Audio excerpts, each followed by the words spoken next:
Swider, Miami Heat training camp invite, return guest. Yep. To Locked On Heat. Two-time guest, yeah. That's Two-time right. guest. That's You're right. breaking records already, man. Like, this is the frequency.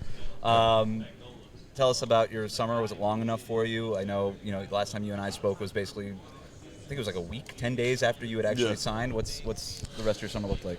No, it's been good. I've just been here working out. Being able to go back home a little bit on the weekends, but mostly just been here working out, just trying to get accustomed to the system, get accustomed to everything that's going on. Obviously, this is the best place to be for developing undrafted guys and guys who are training camp invites. So just trying to soak it up, trying to get in as much work as I can and earn a spot on the team. What has been all basketball for you for a very long time, and then Jimmy Butler shows up with the hair and the whole thing? Like, what's your reaction when you see that? Yeah, Jimmy's one of one, man. He's obviously a killer on the court. He's one of the best playoff performers, one of the best players in the NBA. So there's nothing but respect from me. So I'll let Jimmy do what Jimmy does. Yeah. So you talked about the fact that you were trying to get used to things here and the reputation for the development and stuff like that. Like, how do you pick up on that from being on another team as part of the league, et cetera? Like how do you know that this team is as good as a development as you say it is? Yeah, I think just talking to my agents, it was one of the big things that they kind of went to me. We had a couple options going into like this free agency period after I got waived by the Lakers, and I think the number one selling point was obviously they developed undrafted guys, but their developmental system is probably the best in the league. So for me, I'm always a work in progress. I'm always trying to get better, find ways to get better. And one of my first days here, Spo came up to me. He was like, "Yo, we gotta drop your body fat. How do we do that?" So I met with the dietitian, developed a whole entire new program, dropped my body fat already 2%. 2 percentage points since I talked to Spo about it. So it's been great. Stuff like that, you know what I mean? You don't think about like not eating past 8 and not snacking on certain things and everything like that. So what's the snack you had to get rid of? I'm a big trail mix guy. Okay. I'm a big trail. That's like not a real bad trail snack. mix, or like the fake trail mix with M&Ms in it? No M&Ms, just like maybe like dried fruits and stuff like that. But like I'm the type of guy, if I start eating, like a real serving size of trail mix is probably like a fourth of a cup. Right. I would have like three cups. Yeah, I'll eat the whole bag in 2 sittings. So I gave up that. I gave up eating after 8 p.m.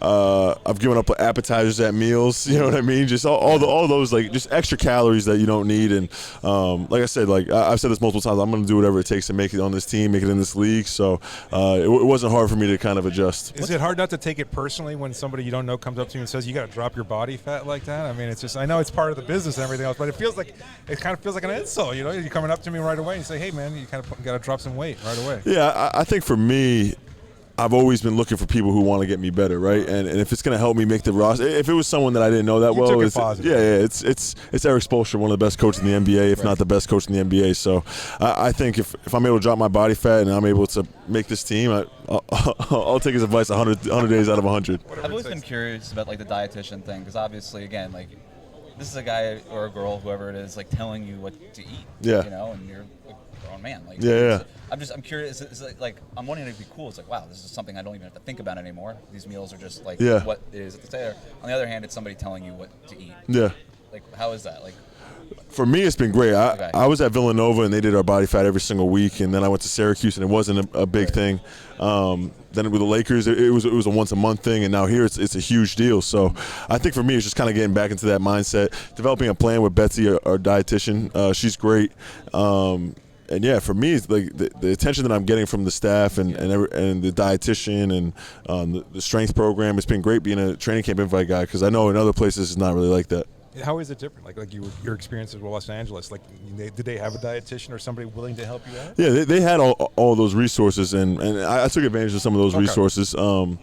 But I think in terms of Spo coming up to me, having a conversation with me about doing that, something I didn't have previously in LA, so it's something that I'm looking forward to. I just want to continue getting better, and he told me, he's like, ideally we want you down to this. He gave me a weight and a body fat percentage, and he's like, it doesn't have to be overnight, don't kill yourself, but for you to be the best player that we can see you being, it's going to be at that weight and body fat. Is this your first media day? No, it's my second. I was with LA last year. You were? Okay. Yeah. So how does this differ from last year, if it does? Less people. Yeah, probably a little bit less people. I mean, the LeBron effect. He gets a lot of media attention. Yeah, he definitely gets a lot of media attention. And then just LA in general, Lakers legendary organization. Miami's, I mean, we're definitely getting there, right? I mean, just the banners up on the wall, the players, the accolades, just and an HBO show now. Yeah, right. Exactly. So, yeah, man. So it's definitely a great experience here as well. Did you enjoy this process of talking to media members and things of that type? I mean, I actually have my own podcast, so this is yeah, I know we heard about that. Yeah. Well, I mean, I can't really support it necessarily because that's kind of direct competition and all, but What's the process of feeling out your teammates to try to get an appearance? Because you got a teammate who had his own podcast too. I don't know if he still records or not. Yep. Have you talked to him about it? Yeah, no. So when I just started my podcast, I asked Doug, I was like, hey, like, what goes into it, right? Because like you have a bad shooting game, you have a bad stretch of games. Like, how do you kind of approach that? And his whole thing was just be authentic, be yourself. Right. Don't feel the pressure or need to go on every single week if you don't want to. But at the end of the day, like I found a good balance. For me, it's more of like an outlet outside of basketball. If you know me, if you know the people around me, they would all say I'm in the gym as much as anyone. I love the game. I love the process. Like I said, I'm cutting out foods and trying to be the best possible person I can be. So for me, it's like a little outlet. I get to talk to one of my college teammates every single week. We have a kid at Syracuse who does all of our editing and stuff like that. And then from the feeling out process of asking my teammates, I think it's a tough one. You know what I mean? Because you gotta find that balance of like, all right, you're not trying to ask someone like any media questions or you know what I mean, or you're not trying to put anyone on blast. So I think when it comes to that, it's usually a time of the season where hopefully they're playing well, everything's going well, and then going from there. What's one question you'll never ask your teammate, like a media cliche type question? Probably something I asked already. So. No, I'm trying to think, man. We do ask those questions, like people want to know. Yeah. Can I tell you the one that I hate the most? What's that? How do you feel about that? How do you feel about that? Yeah, no. How do you feel about that? Yeah, feel good about it. Yeah, of course you feel good about it. That's it. That's the answer. We try and ask like more like basketball specific questions. I think at the beginning of the podcast we asked a lot about like where are you from, like tell us about your story, this and that, which is all important. It's all good stuff. Yeah. But I think now what we're trying to do is talk about recent events, recent history, maybe something that they don't usually talk about. Right. If that's a sibling, if that's the family, if that's the current situation, going through, navigating certain things. So I think that's what we try and focus on. How many episodes have you recorded already? Shoot, man, I think we're on 47. Damn. Yeah. So this is legit, huh? Yeah, we've been doing it for a whole entire year. So nice. It's been good, man. We've had a couple sponsorships here and there. We're signed with Blue Wire, right? Yeah, signed with Blue Wire. So we were out in Vegas and we recorded a couple episodes out there. So it's been fun, man. You get the teammates on the road when they're away from like everything they got going on at home. Yeah, exactly. You're just gonna be like in Memphis one day, and Jimmy's just gonna be like, "Let's just do the pod." Oh, that'd be awesome. If we get Jimmy on the podcast, like we're still waiting to get Jimmy on our podcast. Yeah, we're in a good spot if we get Jimmy on our podcast. Just some rapid fire questions. Whose player highlights do you think you've watched the most in your life? LeBron James. Done deal. Okay. You got that answer a lot. Yeah, it's a lot of LeBron and KD. And then follow then we up got from one that Jay is Crowder. what version of LeBron is the best version of LeBron? And that's put you in a tough spot because you were teammates with the current version. I think the most memorable for me when I was the most locked in was that 2018 playoff run with the Cavs. I think he's still athletic and obviously he's That's very the one where gifted. He hit the bank shot against Toronto, right? Toronto, yep. Playoffs. He hit a game winner against Indiana. Yep. He had that 50-point game in the game one of the finals when they should have won that game. He had that first quarter against the Celtics where he had like 26 in the first quarter, and it seemed like that was like the perfect time of like his mind and his body being in the right places. I'm just curious, the whole media circle. We see part of it here, but being on the teammate side of it, like, would you see the whole traveling troupe of reporters following him and covering every move? Do you feel bad for him? Are you envious of that kind of coverage as a young player wanting to break out on your own? Like, what's your perspective on it? I don't know. As a media member, also. I don't know if I'm envious of it, but I will say it's well earned, it's well deserved. Like, people want to see LeBron. Like, I was there the night that he broke the scoring record, and that was a crazy experience just being around. Like, it was almost like you're in the game, like you're watching the game, but you only want to see one thing, right? And it's like I think it was 36 points he had to score to break the record, and he was able to get it before the fourth quarter, which was only LeBron would be able to do that. Road the next game. Yeah, the next game. So it had to be that one. Yeah. Actually, no, we had a home game against the Bucks the next game, but it was right before the trade deadline. So he broke the record, and then basically our whole entire team got traded after that. So definitely an amazing experience being around LeBron. He does a great job of handling all of it. Like just to see his longevity of like really never having any problems, right? Like there hasn't been anything in the media that's really taken away the focus from the team or anything like that. So I think that's really impressive with LeBron. What's the worst practice you've ever been a part of at any level of basketball? Man. Toughest one, the one that you had the nightmares. Villanova, we had some tough practices, man. And going into my freshman year at Villanova, like you think like you've been through hard practices, and I've had some great AAU coaches who put us through some tough practices, but man, those practices at Villanova were bloodbaths. You know what I mean? And they're not calling fouls, or they're calling super tight fouls. One or the other. You're going to up against physical guys: Sadiq Bey, Eric Paschal, Jeremiah Robinson, are all guys who made it to the NBA. Phil Booth, who's having a great career in Europe. So those were definitely some of those the toughest practices. And like Coach Wright would switch it up. So we'd have a 4 p.m. practice one day and a 6 a.m. practice the next day. It's like 3 hours, both of them. You know what I mean? And at Villanova, you got to be there an hour before. You got to get taped.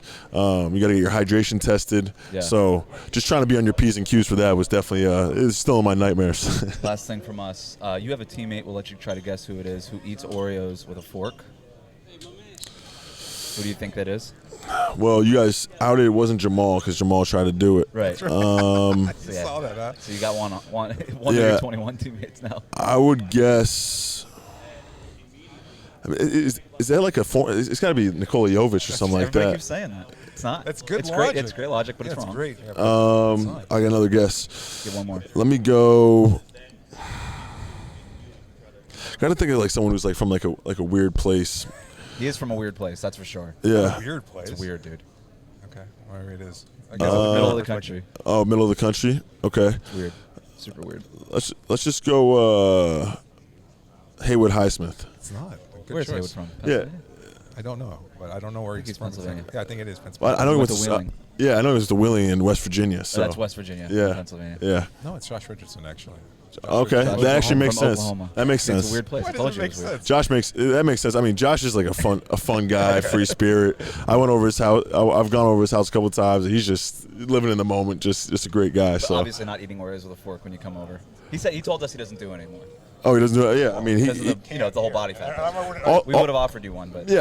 Also one thing with Josh is that when he has cookies in his house, you know what I mean. And I'm a big chocolate chip cookie guy. best cookie. Yeah, he had oatmeal raisin cookies there. I'm like, what are we doing with oatmeal raisin Have you cookies? ever had the oatmeal raisin cookies in the Sacramento Kings arena? Oh my God! David This knows is a that. recurring bit with him where he's just like.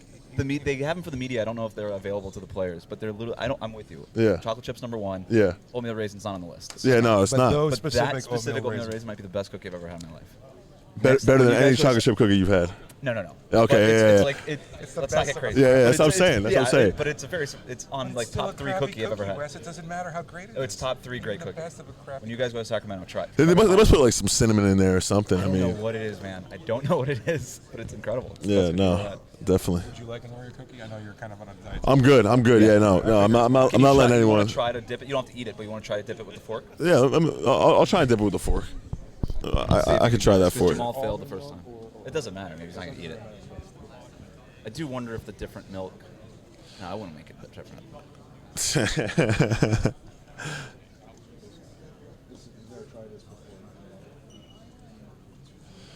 I'm an almond milk guy too. Yeah, I'm an almond milk guy. Yeah. Oat milk? I'll do oat milk too. Okay. Oat milk, almond milk. I feel like there's a strategy to this. You can't just. Okay. And it's up to you to figure out if you're gonna spoon it, spear it. Yeah, no, I think spooning it is the right move. Since I'm not gonna eat it, I'm putting it on the table. Yeah. Yep. That's fine. Oh wow. You want us to hold the microphone while you try this? No, I got it. You're never gonna be able to get into it. He spears it. He stabs it. Wow. Like harpooning a whale. Can't do it. You can go cream side. Yeah, no, that's true. Actually, Put the mic down. Yeah, that's fine.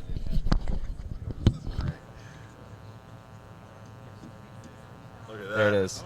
Look at that. Perfect. Yeah, well done. Cool, Swider. You passed the test. Yep. Heat culture right there, man. Appreciate the time. Well, We'll thank you see guys. in Boca, Appreciate man. it. Yes, sir. Yes. Thank you, man. Appreciate it.